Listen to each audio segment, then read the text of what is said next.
Okay, so let's look at line following with the EV3 color sensor. So we have two variables here. First, when the robot is driving down the line, following the line, what is the speed? And for this example, we'll say we put both motors at 20, the left and the right motor. And then whenever the light sensor is half on the white and half on the black, what is the light level? What's the reading from the color sensor? And we'll say that for this example, ours is 30. So for this example, we'll say if it goes to the right and it's getting too much over the white, then this will increase, because when it's over the white, more of the light reflects back into it. And we'll say if it goes to the left, then it's too much over the black, and this number will decrease, because less light will bounce back up into the sensor. So whenever it's driving straight right along the edge of white and black, when it's right perfectly over the middle, we'll say that our reading is 30. Okay, so how to do line following?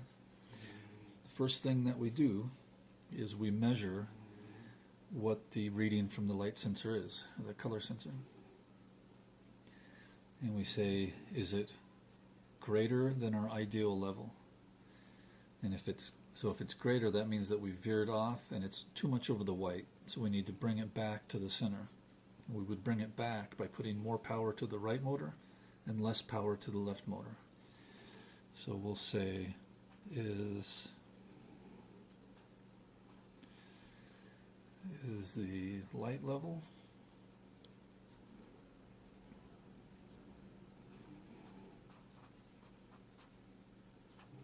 say is the light greater than our ideal. So we'll say, is it greater than 30? Okay. And if it is, that means we veered off here, so we need to put more power to the right and less power to the left. So if it is greater than 30, then we'll put less to the left. So we'll say 20 minus 3 is to the left motor.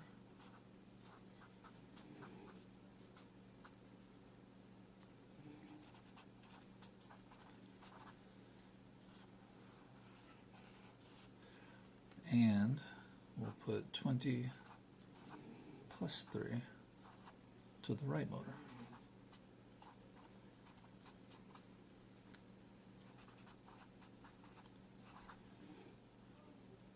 Okay.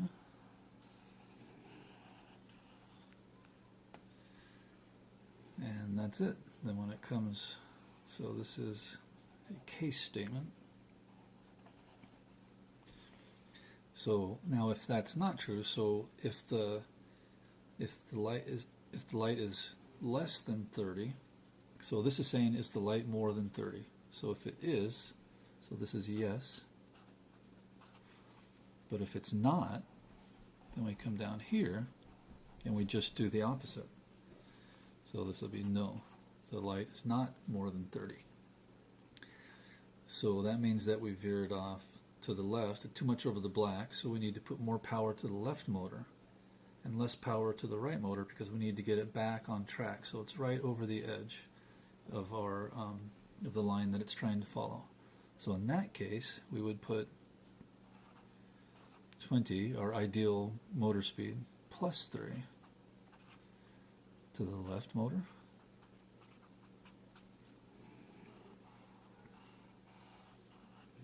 And we would put 20 minus 3 to the right motor.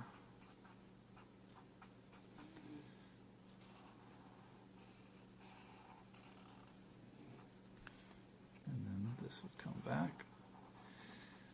And then so is the light greater than 30? If it is, so that means it veered too much over the white, so we need to put more power to the right motor and less to the left, and that will steer us back over the edge of the line. Is the light greater than 30? No. So that means it's less, so that means we veered too much over the black. So we need to put more power to the left and less power to the right, so more to the left, and that will bring us back over. And then no matter which path you do, this is what they call a loop in software programming. So at the end of it, for this example, we'll just go back to the beginning.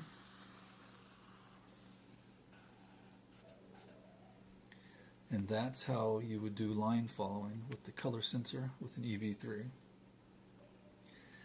Now, so let's step through it again. Is the light sensor greater than 30? That means we're too much over the white. So we put less power to the left motor, more to the right motor.